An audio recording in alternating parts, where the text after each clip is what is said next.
Hello, everyone, and welcome to another edition of Stephen the Warman Writes Kickfighting Podcast Show. I'm your host, Stephen the Warman. You are listening to this podcast in various ways, but the most efficient ways are through my blog, which is lordgaul.podbean.com, or you are going to the iTunes search engine where you enter Warman Kickfighting Show, and my show pops right up. So, want to go ahead and jump into the Liam Harrison retirement. And I've said this story before. So if you're new to the podcast, this is something that I've said almost every single time I bring up Liam Harrison to full extent.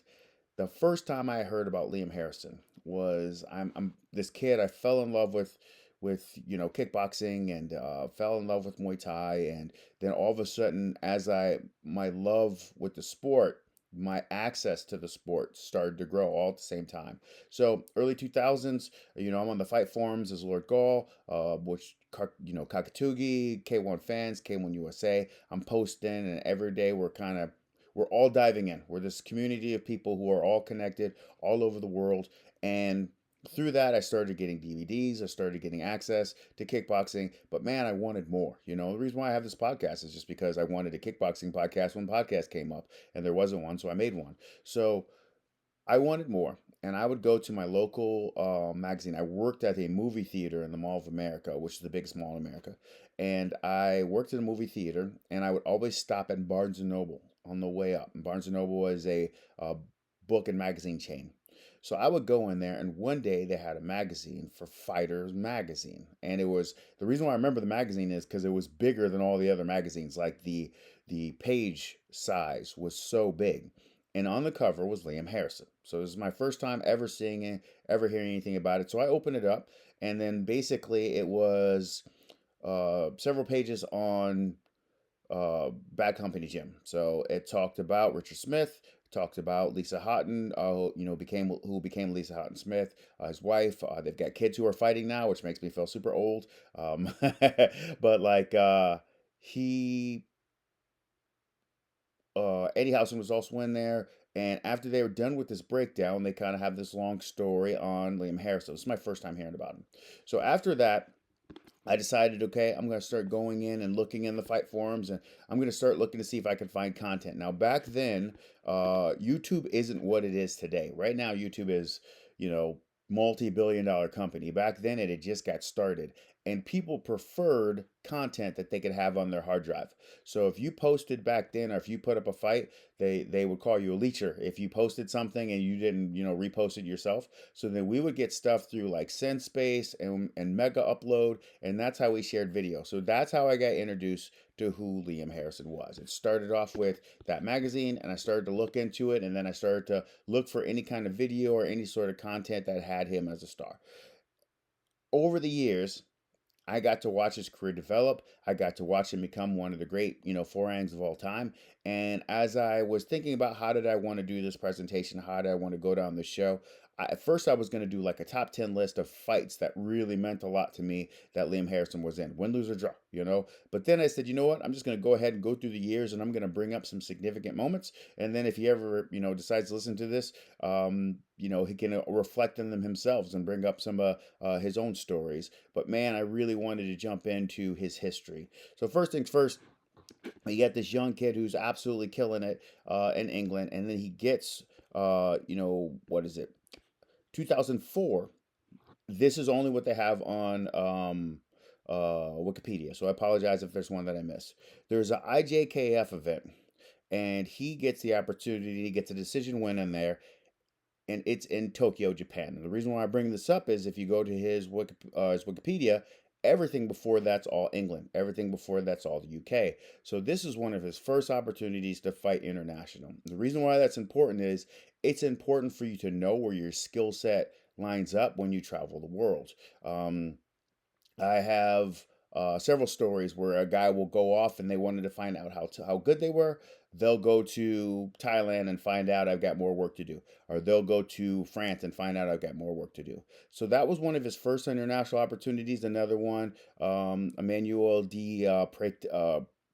Pretorius. I hope I'm pronouncing that guy's last name right. That's another opportunity, and in this particular opportunity against Bertelis, he wins by leg kick stoppage. Now, he had had some before, but on the international scene, it was a skill set he had, but we didn't know if it would match up long term against some of the elite guys. But he had already beaten a tie with low kicks. This kind of gets the ball rolling for what you're going to see later in his career. So he continued to have a really good run.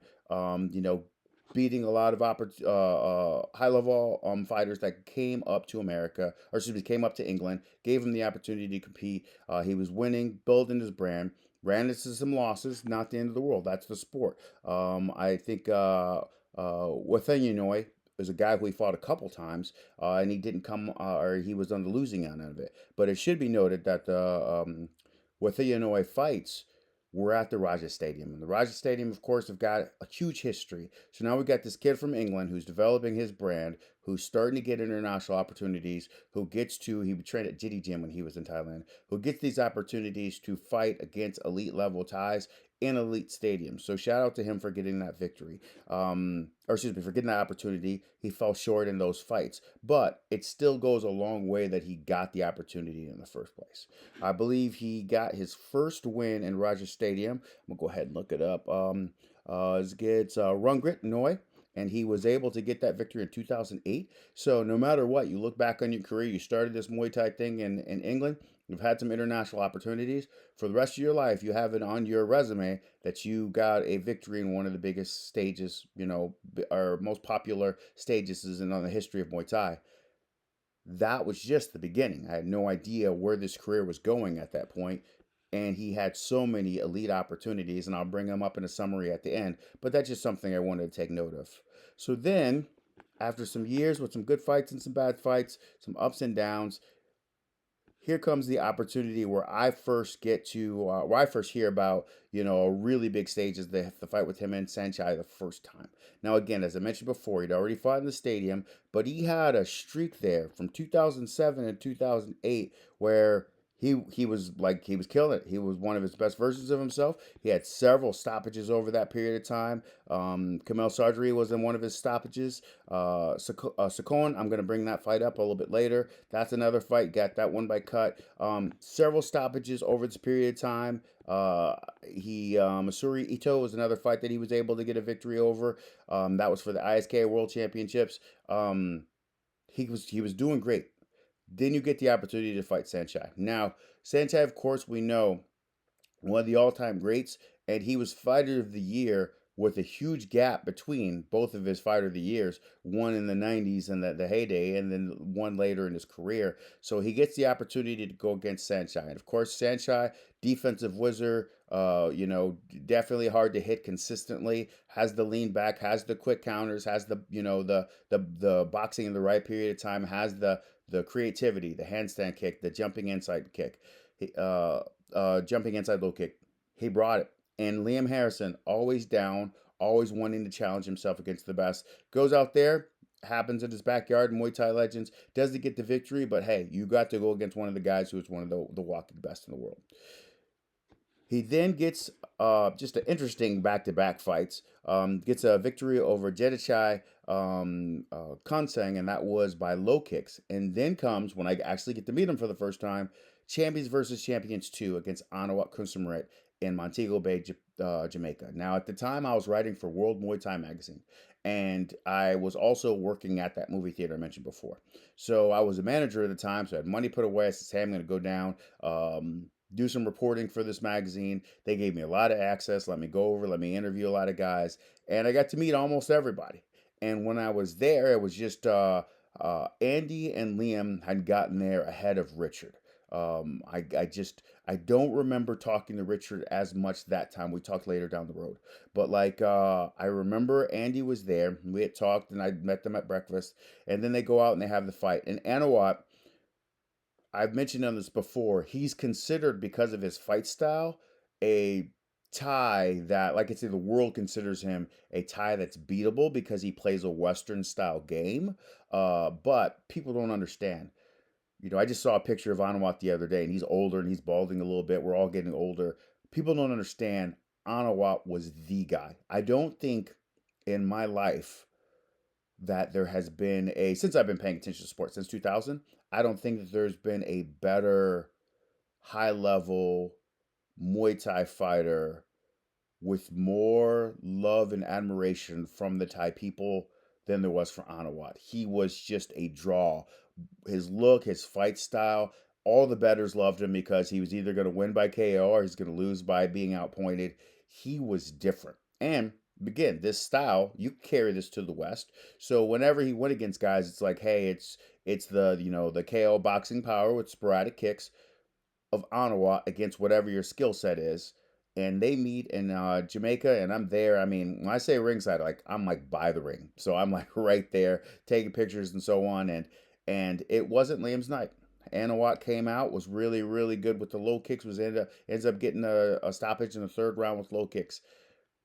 That was one of my favorite moments with Liam Harrison because those sort of things are hard to get up off of. When you go out there, you want to be your best self and you get your opportunity against elite level guy. And in truth, Champions versus Champions 2 is one of the great Muay Thai cards of all time. Only a fight junkie like me is going to remember something like that. But it had, Joseph Clay was on that card. Cosmo Alexander was on that card. It was a little bit of everything. Like that card it was an elite card. And he got to be a part of that. He got to be a part of. I mean, it was the company only went for like 2 shows, and he got to fight Ottawa, but it didn't discourage him from fighting Ottawa, and this is very important. So then we move on, gets a victory, then he loses to Segadao, and then he gets another opportunity to fight Ottawa Kusamrit, and he gets a decision victory in MSA Muay Thai Premier League, and I think that was it's Manchester, England. It goes a long way to go out there, not only not fight your best fight. It wasn't competitive the first time. He didn't find his moments the first time fight they met. To do what it takes to dig it deep into your heart and say, I'm going to go back out there and go against the guy who pretty much won one-sided. I'm going to go after this guy again and get the victory. Man, that put Liam Harrison so high in my heart. It put him so high for me. I was like, bro, this guy is the guy. Like that stuff is tough to do. It's so easy. As a coach now, I deal with it. Even on a lower level where somebody they have such a high opinion of themselves that they run into like a really tough opposition. And then I go, hey, we're going to dig deep. We're going to get back out there. We're going to win the next one. And sometimes it's hard for them to do. They just rest and they stay in the loss. Here he got to a high level. He went against one of the best guys in the world on a pretty big stage, doesn't get the victory, and goes back out and fights this guy again and gets the win. It's one of the main fights that helps me remember when when it's all said and done. That fight will be one of the main ones that pops up in my mind when I think about his career. And I mean, what said and done, he's done fighting, but I know he's going to be doing commentary. And I know he's going to be doing promoting. I know he's going to be in the game. But man, that really stood out to me. So then we got a couple wins in the Thai Fight organization. And a lot of you guys don't understand this. Thai Fight, if you were to look at it now, it pretty much became Westerners having the honor to get slaughtered by elite Thais. That's what it became. In the beginning, the Thai Fight tournament that was started with 16, I think it started with 32. No, I think it was 16. I'm trying to remember. 16. So then they did a show on a weekend, and that was just 16. They did another show on a weekend, and that was an 8. And they did another show that was a 4-man tournament. I think Fabio Pinca ended up winning it. For whatever reason, we only got Liam Harrison for 2 of them. But there are times where I mention where it just the stars align and everything comes together, and you're your best version of yourself. I mentioned before when he's fought Anwa, it was not the best the first time, was probably the worst version of himself. Didn't get his offense going, didn't get that clean but boxing, the low kick flow, his kick catching, the sweeps, didn't get into his flow in that one. The fight with Shuchihiro Miyokoshi was absolutely perfect. Like it was the low kicks that he's known for. He had his guy hurt with the low kicks. He started to play a single kick game. He started to find his right hand over the top. He started to find his left hook. Then after winning holding the ground, after winning moving forward, in round 3, he starts fighting backwards as Miyokoshi is trying to get himself back to the fight. He catches him with a step lead elbow, just absolutely beautiful shot landed, clean KO. Miyokoshi was like trying to battle the refs to get back up to his feet, but it was as cleanest shot as you're gonna land. That was one of 2 fights where I really felt like, man, this is Liam Harrison at his best, where he can look back at the fight and play it for his kids and be like, you want to see how good dad was? This was dad here. That one really stands out to me.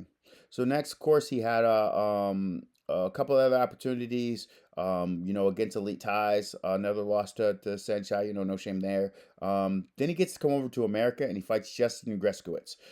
He was able to stop Greskowitz in two, and I should note that I think that at the time, the time, the skill level was very much in his favor. So even though he put together really good performance, I think because of his experience and who he had fought, Justin in this particular opportunity was not a match for him. Down the road, I think if they had done it different weight, where Justin's a little bit more comfortable, I think he would have had more success.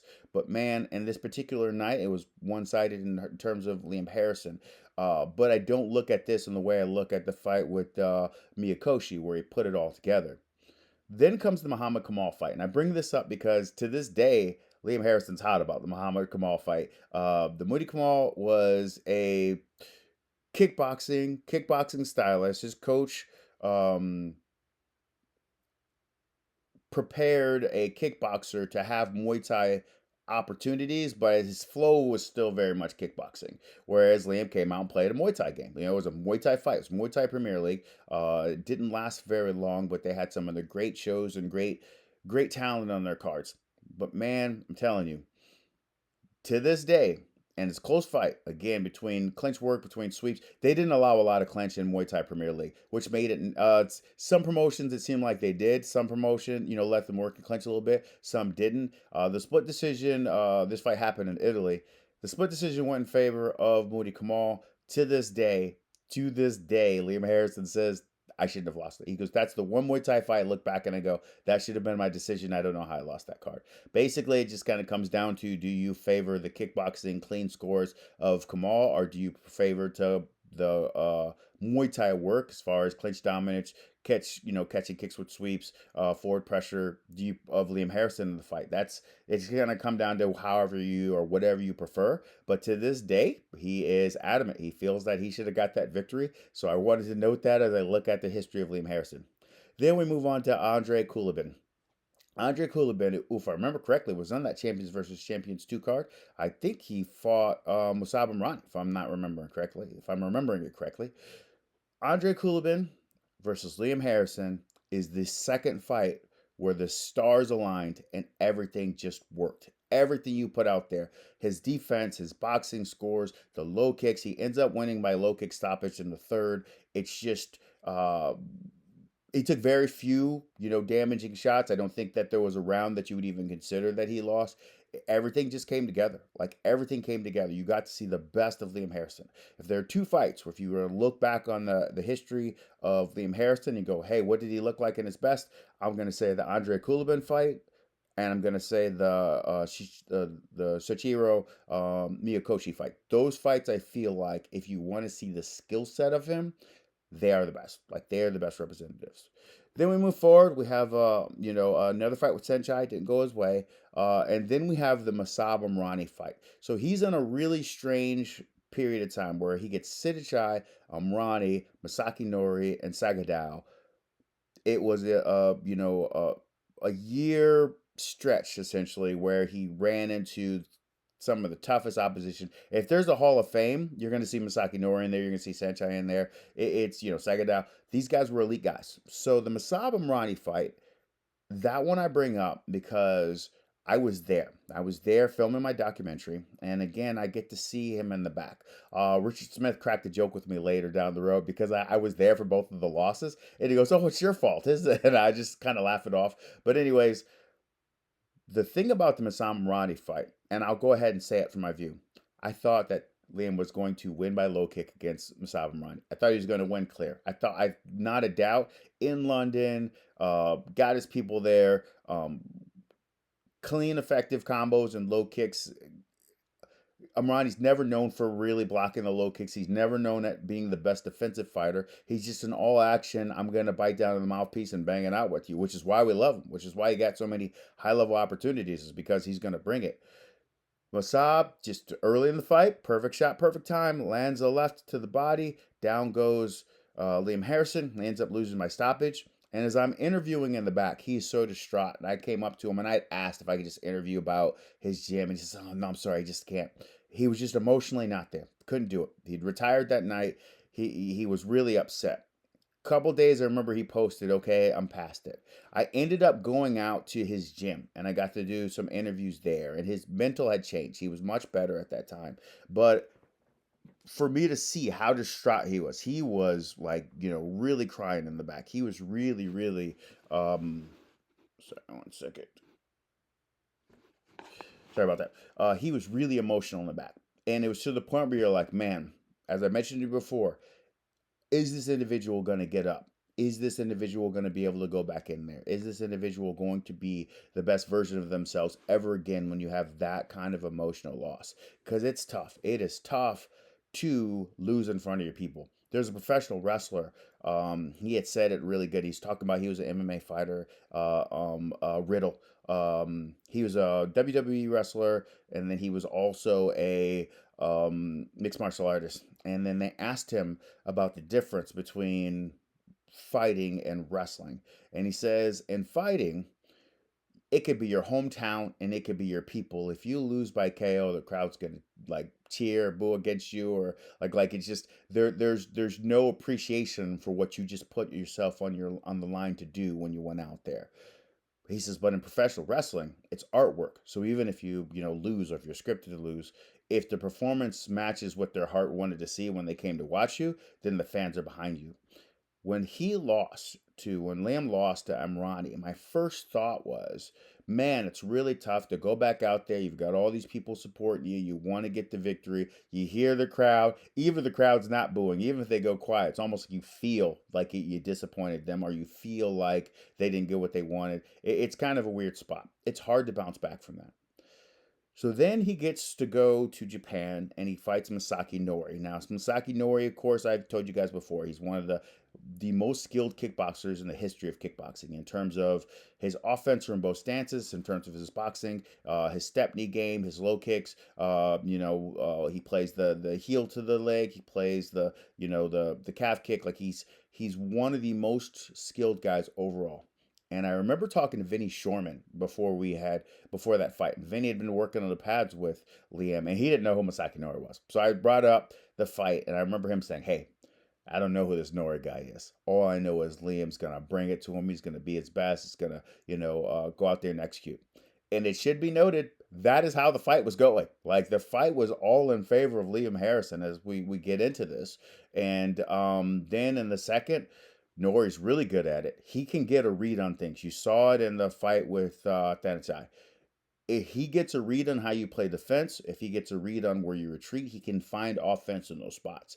He found a moment, and he's really good with his high knees because he's tall. Got the knee through, knee caused a cut. It ended up being a stoppage. Again, just a downtime in the career, for Liam Harrison because he really was on form that night. He was kickboxing great, and it just didn't go his way. Sagadao was the next one. So then came two fights that I really think history won't remember them, but because I'm a kickboxing junkie, I remember them. Back-to-back wins over Dylan Salvador and Hassan Bonoui. Now, the reason why these fights stand out to me, it's because, first of all, Nasser K, one of the great Muay Thai coaches of all time. Both fighters were his project or his products. Their gym is in Lyon, if I remember correctly, and just back-to-back wins. So shout out to him to go out and be your best against really good guys that history may not remember, like a junkie like me. I think Dylan Salvador should be remembered. Like he had some really good fights, some elite wins. Hossein Banoui, him and his brother were very good fighters. Just as time goes on, I don't know if they'll be remembered as others because they weren't in fights that make you remember, and that goes a long way. If you don't have a fight that sits in somebody's heart, then even if you have a win, they'll just give you love for the win, but they won't say, "Hey, this person changed things for me." I think that these wins were really good by Harrison, and I think history may not give him enough credit for them, but I want to give him credit for them because they were really, really tough. And then I want to say he had another win, and then he has the fight against Bakorn, and that was a loss. Bakorn, again, dope fighter. We're talking about you're noticing his wins are against very good opposition, and his losses are against like elite guys most of the time. So good stuff there. Gets the victory over Malapat on Lion Fight. Gets again just showing where he's fought. Now so far, as I've gone down the list, we've got the Yakao, we've got Muay Thai Premier League, we've got Thai Fight, and now we have Lion Fight. Like he is, really, really making making that passport, stamping that passport up. Gets the victory over Malpet. I thought that he was going to get more opportunities in Lion Fight. It didn't happen. It was actually a split decision. I had it close on that one. But he gets the victory there. Loses to Signum after that. Gets the victory over Satsuya Yamada. Very solid one. The Mori Serra fight's probably one of his better KOs. 5 rounds, I thought that he was the better, but they come out and they're playing the touch. Both of them were in the reach. So they touched the first time, and they kind of got into a grapple exchange, and they got a separation. When they touched the second time, Liam threw the hook right over the top. Bang, clean KO. Absolutely fantastic stuff. And he did this in Italy. And this matters because a lot of the European fighters don't leave their base after they get comfortable. Like, hey, he's a ticket seller in England. Why would he go fight in Italy? Why would the best fighter in Italy go fight in France? When you put yourself out there to test yourself, it means a lot to me, especially that era of kickboxing and Muay Thai. So I really thought that win over Mara Serra really went a long way. Then comes the Fabio Pinca fight, and I gave him a lot of credit for this. Now, again, I was told, and again, I don't have the details on this. I only have what was kind of worked its way to me afterwards. That the deal was a 1-1. That Fabio Pinca would go up and fight Liam Harrison in England. In exchange, Liam Harrison would go down and fight Fabio Pinca in France. Now, it should be noted, these two are the four ranks of their era. So since 2000, if you say, hey, Steven, who are the best four ranks? You're going to probably see these guys' names pop up on most lists, or else those lists are wrongs. Fabio Pinca was killing. He's got a win over Sanchai. You know, some people debate it, but he's got a win over Sanchai. Elite competition. He won that Thai fight event I was telling you about. Him and Liam work, and Liam's he wasn't able to get his low kick game going. He was able to get his sweep game going, but Fabio was just a little too slick with the boxing and the right kind of kicks at the right kind of moment. Gets a clear decision. I think that was fair, but I love that they did it because they didn't have to do it. Both guys could have just had their arguments for being the best for their area, are being the best in Europe without ever fighting each other. And they came together and they did it. So I really give both guys a lot of credit. It's in kickboxing and Muay Thai, we're a little bit spoiled because I'll watch mixed martial arts and I coach a lot of guys in MMA. And sometimes some of the great fights will never happen. In kickboxing and Muay Thai, we almost always have them happen at some period of time. And I appreciate these two guys for putting egos aside and making this one happen because they very much could have stayed away from each other. This is one of the bigger fights for Muay Thai outside of Thailand of my lifetime. It meant a lot. Yukao 19, definitely an event to check out. Fabio Pinca, Liam Harrison. Didn't go Liam's way, but again, you see the names that I keep saying. Fabio Pinca, Pacorn, Sanchai, Anawat, Sagadao. Like he's fighting the elite of the elite. So after this, he goes on a streak. He gets the so you got Burmaster's got a victory there. Francis, Meki, Romero gets 4 fights in a row, and then he goes into another bit of a down period. But at this time, it's 2017. He's an older guy. He's an older guy, not what he used to be. Still good, but not what he used to be at this period of time. Talented, but of course, the wars in the body. We're talking about a guy with 100 plus fights. Things changed.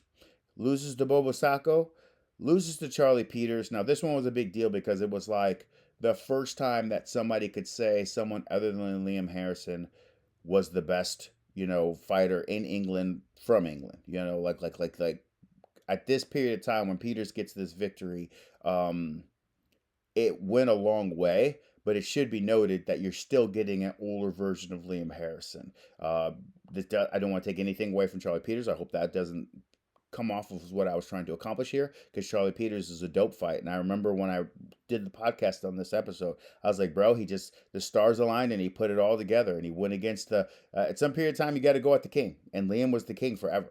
So I definitely give him a lot of love, but it should be noted, you heard all the resume of the guys that Liam fought before this opportunity. And sometimes that's just kind of how the game is. You are great for a while and then you run into some difficulty. So then we're going to move into a stretch where, he had some wins and some losses. We're going to go on to the end of his career. He had a nice little run. Christian Festino, that was a victory. Kazet Hayat was a victory. But I'm going to go ahead and finish his career. And again, of course, he's got as far as the up of his career with the Muay Thai fight. Now, Muay Thai was at one period of time like fighter of the year level in Thailand, known for his elbows. Very much kind of like Anawat, but with elbows. Like he could be losing the fight, but if he got into the grapple and he got his opportunity to rip an elbow and kill you, he would do it. So one championship is emerging at this time, and he's getting these opportunities, and he goes over there, and Muay Thai drops him twice. So it's looking like he's about to get stopped. You can see, like I said, the wars, everything's finally starting to catch up. But then one last moment of greatness. Like you can't script this. You don't know if it's going to happen for you or not happen for you. But one last moment where you can come out and be absolutely great, be absolutely your best, be what you were when you were younger. He goes out there and he drops Muay Thai 3 times for a TKO. It was the last great moment of his career. And again, he just won his last fight. So he retired recently, but he won against Isaac Araya. He just won by low kicks. That was earlier this year, March of this year. So it's not like this Muay Thai fight was his last loss, or excuse me, was his last win in his career. It just was his last elite win because Wang Tai was a somebody. You know what I'm saying? So this kind of win, this kind of comeback, the one championship.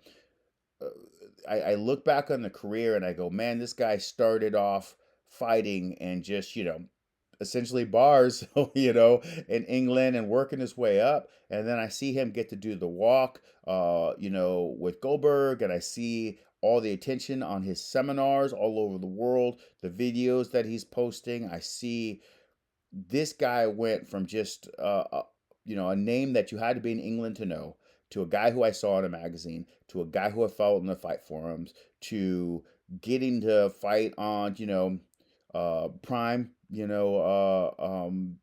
video. I'm sorry, I'm trying to think of the full name of the app, but getting ready to fight, getting to fight on one, getting to fight on one championship. Got to fight in Thai fight. I should note that even though he's fought for some pretty good crowds for one championship, I still think that the biggest crowd he ever fought for was that round 8 of the Thai fight. That was a huge audience, but this guy just kept getting these great opportunities all over the world, and it kept building and kept building, and he was able to get some bonuses, and he was able to, after fighting for very little money, he's fighting for 6 figures at the end of it. It's just amazing at what happened to this guy's career, amazing for where it went. And I have to confirm to him, something that he said that his body just can't take the punishment anymore. He said that several times. He said that when he had the one championship loss, where he's like, I can see the shot, but the shot is hurting me so much more now. And I want to bring up the Sankam fight I mentioned earlier, the Jockey Jim Sakam. The reason why I bring it up, if you guys want to go look at that on YouTube, it's an easy one to find for Liam Harrison.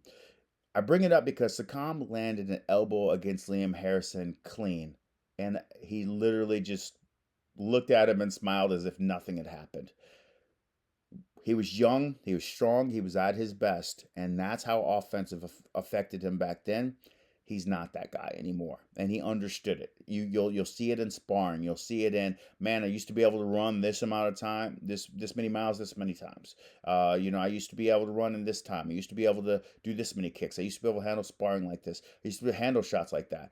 You know that there's something different when you can see the shot, and it still has the effect as if you didn't see the shot. He had to battle through so much. But in the end, I look back on, you go, hey, what's the summary? Liam Harrison will be considered since 2000. If he's not in your top 10 for ranks of all time, your list sucks. Like he really did put a great resume. He's fought all over the world. He's got all these wonderful opportunities. He has been a great ambassador for Muay Thai. He's been a guy who has represented the sport well, a guy who's sharing his knowledge with his seminar work, a guy who is, the ups and downs of career. Me and Richard Smith were talking about Liam Harrison one day, and something I say this story all the time, and I'm going to say this story till I die. When I went to go interview the guys at his gym, at Bad Company, and at the time, Bad Company's got this new facility, rings, bags, everything's all beautiful. Back in the day, they were above a church. That's where I went to their gym, and they were above a African church, and it was still a pretty cool spot. It should be noted. They did the best, and they organized that space really, really well. But right now, they've got this new, pretty, which feels like a state of the art type gym. But hey, they're making champions above that church. Anyways, I went over there, and I remember, afterwards, Lisa Houghton Smith asked where I was staying after I was done, recording the interviews for the documentary. And Richard says, "Oh, he says he's just gonna find a hostel." And she goes, "Nonsense! He can come stay with us." So I got to go stay over at their house, and I look back on that to this day. And since then, I would like them to know that I've probably had like 150 people stay at my house because I wanted to share the same kind of love that came our way. Me and Richard had a lot in common. We had the same faith in Christ. We had, the same understanding philosophy wise as far as developing fighters. But I went out there to learn from him because he, played the low kick a little bit different than how I was teaching it. And then he had success with guys in a small gym. And I was like, hey, I want to be able to build strikers like that. And I'm always a student. It's a term that I use all the time. Always be a student. When I go to Thailand, who's the best pad holder? What are you seeing? When I go to, work one championship, or if I go work Glory, if I work K1, I watch other coaches. I watch how they respond to the guys. Always a student. So we're sitting down, we're talking about Liam, and he says, "Man, Liam's not training as hard as you train."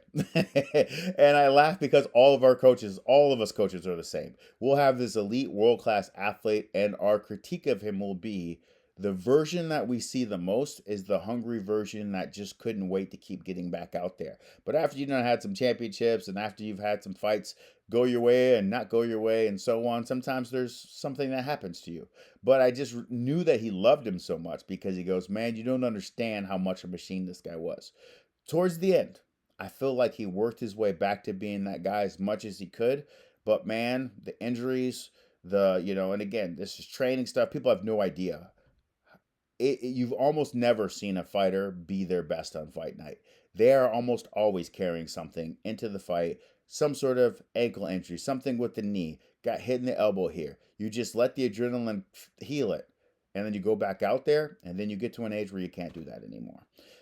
Liam Harrison got to that age, and he is going to be considered one of the best forangs. He made a great career. He is still a great name in the sport. I was so grateful that I got to be a part of the fight world when he was making his resurgence. So shout out to Liam Harrison. Go out there, do great work. I'm excited to see more from you, as a promoter, more from you as, in commentating seminars. One of my fighters went to his seminar when he came to Dallas. My gym's in Fort Worth, Texas. One of my fighters went out to his gym. Shout out to him, man. I always want to see a guy who's been in the game, who knows it like that, to share that kind of knowledge. Going to go ahead and jump into a couple of the results that we had. One championship had a card. Couple. I'm not going to talk about the whole card, but just a couple of the results. Petchija gets another victory over Martina Daminzak. Hope I'm pronouncing that correctly. Daminzak. TKO, and I want to tell you this about Daminzak. She gave it her best. It stopped in round one. Of course, we know Fatija is a tank. She is bigger, stronger. She's known as the girl who beats the boys. There was a bunch of videos about her in the 2011, 12, 13, where she had longer hair at the time, but she came out and she was still fighting boys. And normally there comes an age because I've had other girls, have that experience where they fought boys at a certain period of time because, puberty hadn't hit and things hadn't changed. So Mon Barlow, of course, someone that I bring up regular on this show. Shout, it's strange that Mon Barlow, she went to GD Gym same time as Liam Harrison, so it all connects. And she said she didn't know who he was when they were in America or when they were in England. She hadn't met him. She didn't meet him until she went over to the GD Gym. So it's just weird how that works. But anyways, Fatija was known as the girl that beats the boys. So then she put things together, had, a good career as a youth, got older, got stronger, and right now she is positioning herself to be one of the greats of all time. And, for her to beat Anissa Mexa, that goes a long way. For her to beat Kana, that goes a long way. But right now, especially with small gloves, she's stopping people. She is elite. She is strong. So she gets this opportunity against Demenzak. First of all, shout out to Demenzak. In women's fighting, it still happens. There are still people who say, not that one. I don't want to fight that person. And so she came out and she bit down and she tried to throw her right hand and stay in the pocket with Fetija. She's just too strong. just too strong. She was able to land a barrage. She threw a counter, and the guard was up, and she was able to fit her hand right inside of the counter. Scores a knockdown. She scores another one off of a shot, I believe, off as the Menzak was kicking. Fajija is the truth. She is the truth. She could be a long-time champion. They're talking about her and Rodriguez. Um, I think that it's going to be hard pressed to see anybody beat her. Now the question is, can you be an all-time great? And the Nissa Mexen goes a long way. Kana goes a long way. Having those girls on your resume goes a long way. If at some period of time she runs into a Jackie Bunton, that will go a long way because Jackie's got a name in the game. So we'll see what happens. But I'm telling you, and then of course Janet Todd, that history. Faji's there. She's right there. History wise, she is putting herself in position to be an all time great. There's only one thing that's hurting her. Her activity's not high enough. If we only get you once or twice a year, and if that once or twice is in February, the next one in December, it's going to be easy for us to. So much is going to happen in the fight world, and we're going to forget you. So that's why we want to see people at their best, compete at their best, and compete regular. So that's the only thing that they're missing, and might be a struggle. They might be asking girls. So many people. It's now culturally normal for someone to go out to Thailand and put 5-10 years of pursuing Muay Thai kickboxing. That's what you look at in a lion fight. A lot of those that talent is produced right there because so many people go from Brazil, go from Finland, go from Scotland, and they just live and they put everything into it. So hopefully they'll get more girls to take that chance. But right now, there's still that wall of, hey, this girl's super tough. She's dealing the same thing that, all the elite girls over time, every elite girl that you could think of, they ran into this, Jermaine Durandami, like just they all ran into I'm so dope, I'm so strong. People are saying I don't want that fight, and it's harder for me to get fights. So hopefully put it all together, and we'll get more opportunities for Fetija at least 3 times a year minimum. I still prefer 4, but we got to build that brand. The other fight I'm going to talk about is Alif versus Ramadan Andash. Of course, Ramadan Andash is very, very famous because he was in this video back when he was like really young. Like man, when I say young, I want to say he was. Sorry, I'm getting a call. Answer it later. Um, he was, gosh, I think in the video he might be 11 or 12. But basically, it's just he's sparring with another kid and he makes the kid miss, and then he like pumps his eyebrows, and then they start exchanging. And this guy grows up and he's a really dope fighter. So he's fallen one championship a couple times, and this came down to a lift playing the game, the body kicks, and Ramadan trying to time a big shot off the body kick. So he'd get hit and he would just rip the hardest punches that he could. Then he ran into a shot and it caused a down. And then the next rounds was just him on the kill. And then he ran into a jumping knee. And then he just popped back up like a zombie. And he was right back at it. He was very emotional afterwards. He really wanted this win. But for a lot of people who say, because of more, the one championship rule set, because they have the limited clinch, because they favor you trying to kill a guy over playing the game, a lot of people are critical of them. And they say, hey, this isn't Muay Thai. You're not letting guys be Muay Thai. You're not letting them play the game. You're telling them they just got to go out there and do stand-up MMA. Essentially, that's why a lot of the critics of one championship feel that way.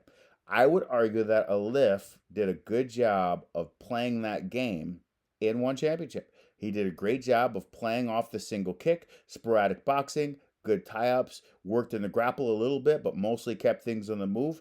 And he avoided the big damaging shots from Andash, and he was able to find clean, effective offense. I would argue that he did a good job, despite how you feel. And again, everyone's free to their opinion, but despite how you feel about that, I thought he did an exceptional job of landing clean, effective offense on the back foot, as opposed to having to go out there and try to kill somebody the whole time.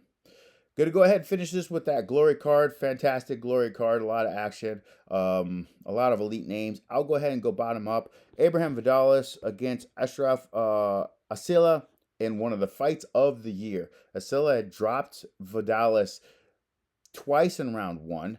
And Vidal's got up, dropped him before round one ended. He got another knockdown later. He's able to win round three. Abraham Vidalas, of course, you guys, I've mentioned this before, but when I was a Glory Kickboxer matchmaker, Vidalas was one of my guys. So I'm super happy that when I get this guy signed in 2018, 2019, here we are in 2024, 5, 6 years later, he's still fighting in Glory at an elite level. I just think that when I got him, I thought he had a total package. He was young, he had a good look about him. He wants to be a dentist, so he's in school full time. He came out and put on some really good performances. I was pumped to see him get the victory here. Shout out to Abraham Vidalas, always doing good stuff. Asila, you guys, it takes two, and you guys put on one of the great fights of the year. Very, very fun to watch.